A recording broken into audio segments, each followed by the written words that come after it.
Hello and welcome back to another 5K tennis discussion. Today is Tuesday, March the 10th, 2020, and I'm in the mood to hear that in Spanish one time. Can you kick that for me in Spanish? Hola y bienvenido a otra discusión de 5K Tenis. Hoy es el 10 de marzo de 2020. Awesomeness. All right, jumping right into today's show. As you all know, Indian Wells is canceled. We talked about that forever yesterday. So we aren't going to really spend any time with that today. So check that out if you want our kind of thoughts and Bad decision. Bad situation. I think Gene Swart in South Africa sent me a message this morning indicating that there was still some somewhat of some drama going on there. I think the tournament reimbursed all the participants, all the players, or gave them their first round prize money, and still enabled most of them to practice on the practice courts. But I think John Millman attempted to do that without his top-seeded partner, and they wouldn't let him on the court. So I think there's still some drama unfolding there. There is drama. They gave him $18,155, which was the first-round prize money, and they get to stay a week accommodation at the Indian Wells and use the practice courts. But if you're a lower-ranked player, you cannot use it. You must be either a previous winner or have a high ranking, which is sucky in their part. Yeah, they can't give a court to a professional tennis player. Yeah, I think the article indicated that Millman went to check in to practice on the practice court, but because his practice partner was a top seed and they had already left, that he wasn't able to practice on that court anymore. So it's just not him. Vanya King wanted to practice on those courts too, and she was a doubles champion at the U.S. Open in 2011. She couldn't use the courts. So anyway, it's a hot mess. We talked about that yesterday, and thanks, Gene Swart, for keeping the conversation alive. Personally, we always enjoy talking with Eugene and everyone for that matter.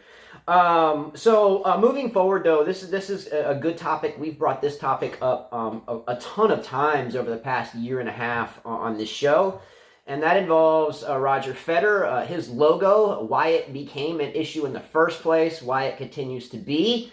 Or at least as until we are reading today that Roger was able to get the license and the rights back to his logo.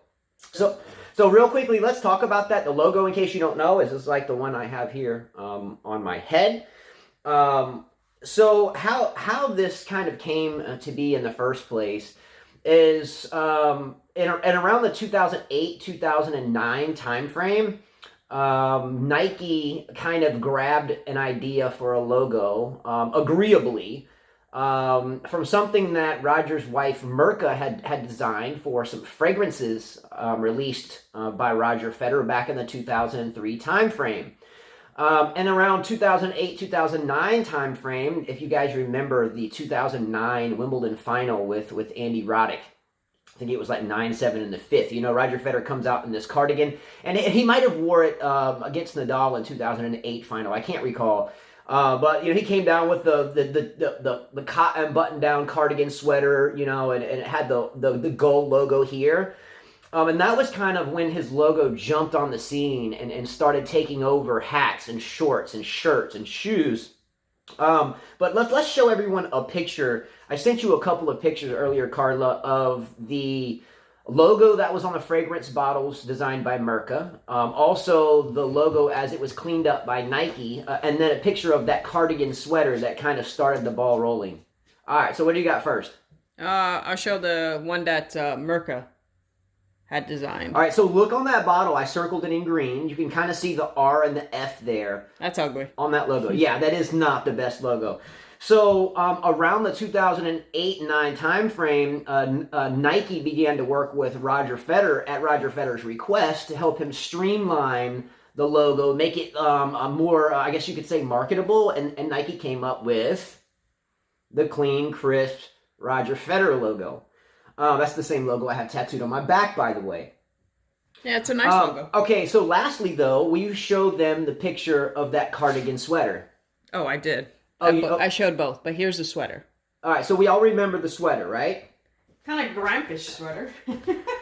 All right, so... Kind of grampy, don't you think? Yeah, so what occurred, as we all know, in 2018, Roger Federer signed a $300 million plus deal with Uniqlo, a Japanese company, Nike being, of course, the American company. Nike had no plans initially to sell the licensure or to get rid of its, I guess you could say, holdings thereof.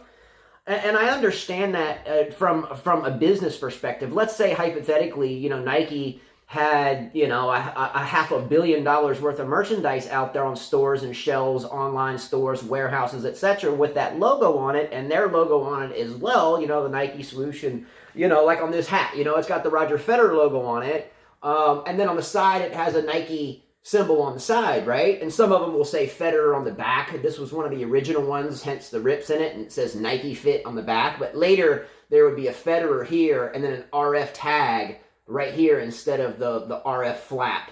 Or there'd be an RF flap instead of this little kind of hook tag. So I had this one. I used to have like 100 of these things. Them. I like the jacket. How about that jacket right there? That was against Murray, wasn't it? I'm not sure. So you want to show him the jacket? Yeah. I think that's what he wore against Murray. But correct me if I'm wrong. That came later down the road. So some pretty stylish jackets, right? Yeah, and expensive.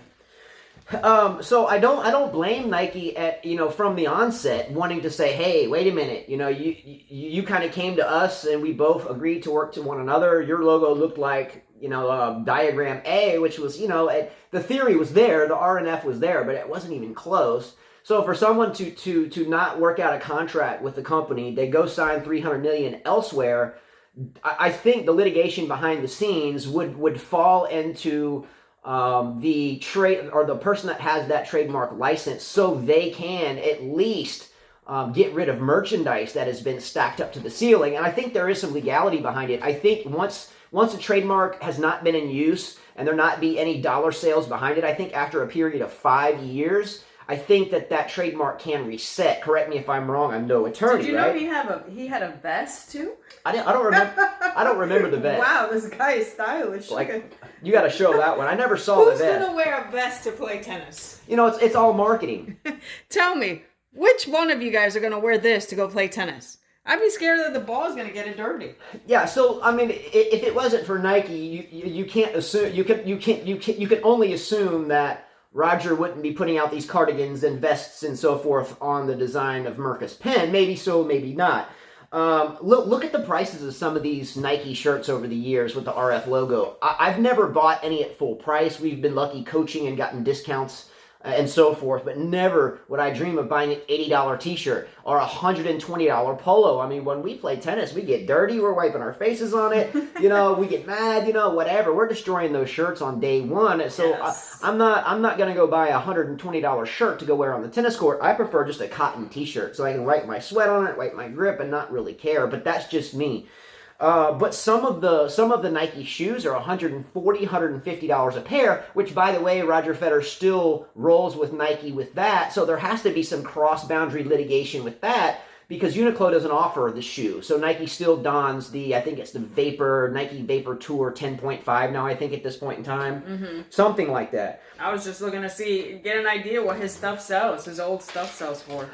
All right, so during the 2018 Wimbledon timeframe, Roger Federer made it a point to say, it was a struggle with Nike, but he would eventually get his logo back. And he knew that. I think, being a near a billionaire, I think, in total assets, as I hear these days, that he would have the litigation team behind him to at least get it back at some point. And I think he always understood that. Hence why I don't think he made that big of a deal about it. I can guarantee you behind the scenes the attorneys were, though, right? I mean, he deserves his logo back. I mean, without Roger Federer, Nike wouldn't have that logo, and they should thank that guy because they sold a lot. I mean, I never bought Nike stuff because of Roger Federer, but his stuff is nice. It looks better than Rafael Nadal's Nike stuff. I mean, I don't really like his. Yeah, I never liked the Rafael Nadal.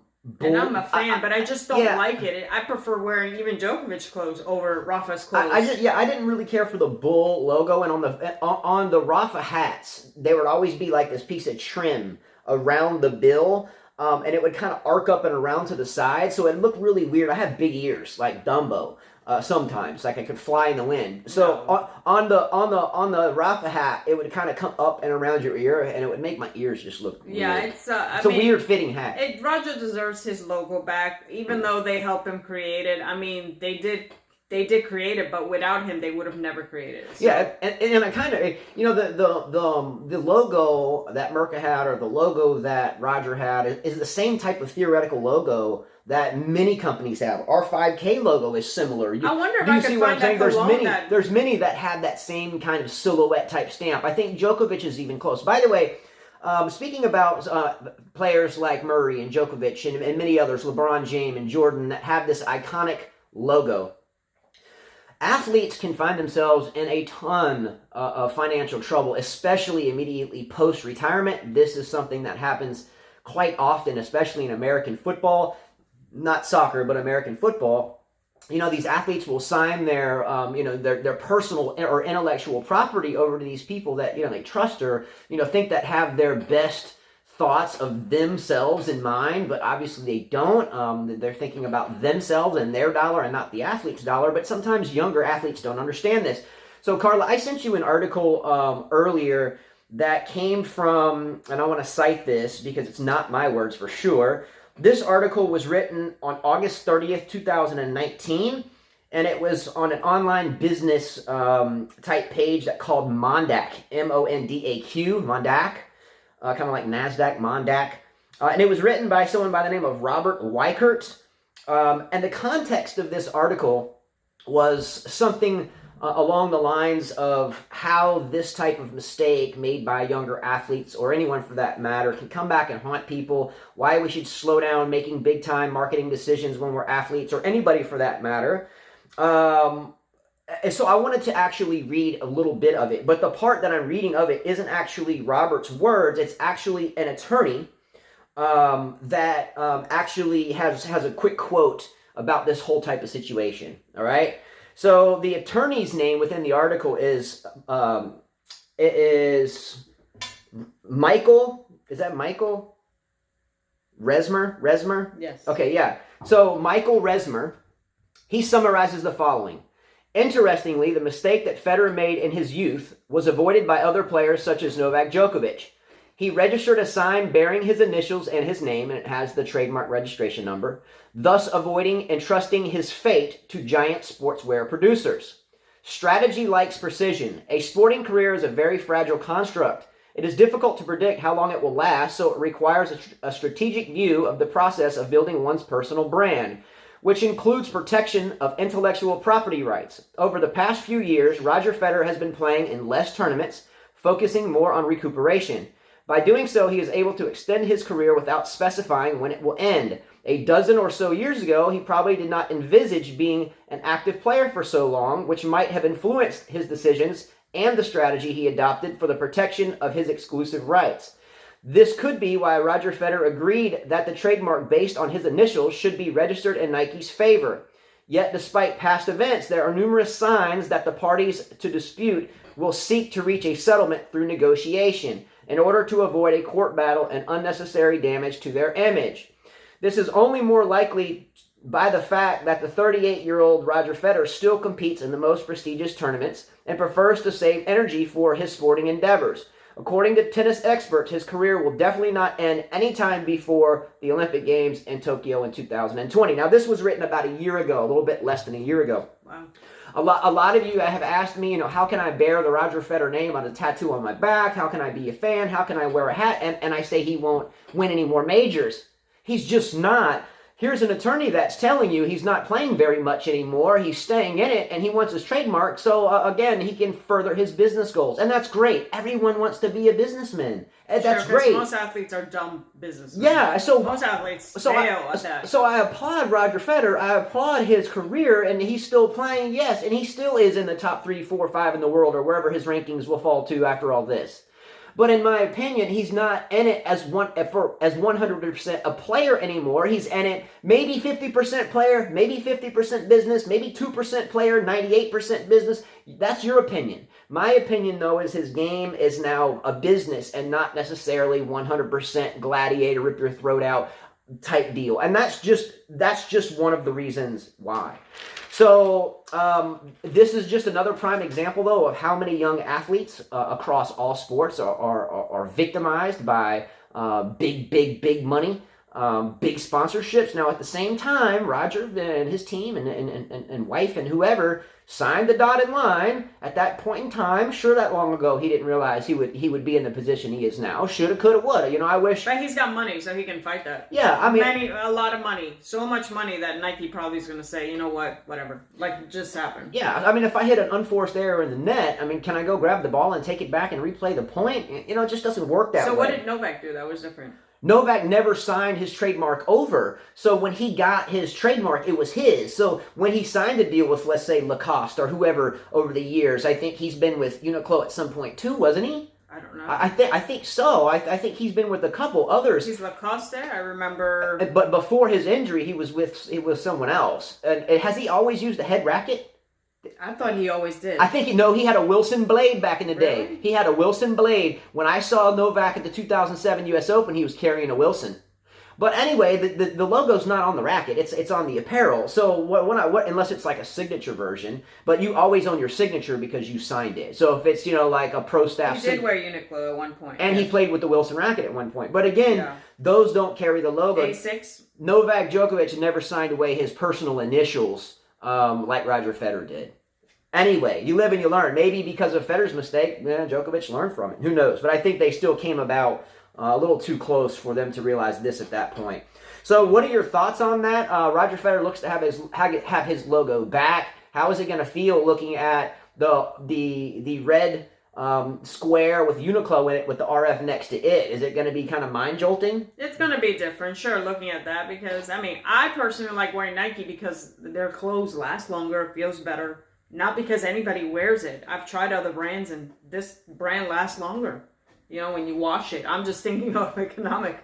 Yeah, nothing for me. It's 100% cotton when I play. Yeah, I'm just thinking about what lasts longer, and that's always lasts longer. I don't think I'll wear Uniqlo just because it has his logo, but I'm sure that thousands or millions of people will. Because they love Roger Federer. We see all these kids wearing his hat, wearing his clothes because their parents can afford it, right?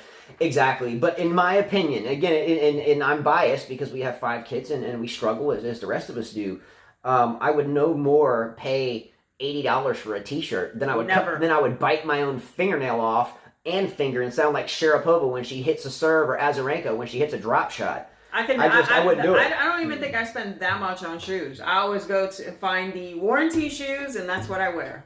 Yeah, we go through tennis shoe soles in a matter of a couple of months. So I don't care who wore it or what. Yeah. As long as it's comfortable and it's warranty, I'm going to get my second pair. I wear it. All right. So we got all the pictures shown. We showed the 3 pictures. We read the article. What are your thoughts on that inside and out? Does it make it more clear to anyone, or is it still just kind of in the dark? Yeah, I mean, is it WGAS? WGAS, WGAS is my acronym for Who Gives a Shit. Is it Who Gives a Shit? I think it was pretty big for me because, again, during that time frame, I think I had every Roger Federer hat out there. I wish you would have kept them. I sold them all, not because of any other reason than we were in a hard time, so I had to do so. But nonetheless, neither here nor there, I think I had every color from every special launch all over the walls. You had the bag. Brand new, the bag, everything. Mm-hmm. Anyway, what are your thoughts on that? The Miami Open has not changed their schedule. They are all thumbs up, so we look forward to that. Do we really think that's not going to change? I don't know. I don't want to get into it because I'm so beat down. I hope they play because some players are stuck right now and they're I saw someone send me a picture of Novak Djokovic, Janko Tipsarevic, I think, and they were dining in Beverly Hills, but not every tennis player can do that. They don't have that type of money. I saw that picture. So she's alluding to a picture of a lot of the top guys in the planet sitting in Beverly Hills talking about something like along the lines of, or the context of, hey, there's no tournament, but we can just chill here in Beverly Hills. Are you telling me John Millman is in that picture? Are you telling me Sumit Nagal is in that picture? Are you telling me Taylor Fritz or Mackenzie McDonald are in that picture? No, because that's a shit picture. It's again so very true that in the game of tennis, if you're inside the top 10, okay. I see Wawrinka there. Oh, well, duh. He's won 2-3 majors, mm-hmm. So that the money's not an option to those guys. It may be down the road, but it's definitely not now. But the people with the likes of Millman that couldn't get on the practice court, I can guarantee you he's not in that picture. And if he is, he ain't paying. Anyway, that's it for today's show. Much love to all of you guys. Really, really appreciate all your comments. Thank you very much, Gene Swart, for being on my brainwave early this morning. Thanks so much to everyone out there. Much love. Please subscribe to our channel. It's your channel. Without you, then we don't continue. And it's really a distinct pleasure and honor. So from our players box to yours, much love. If it's not for you, there is no us. Take care. Peace out. See you later. Adios.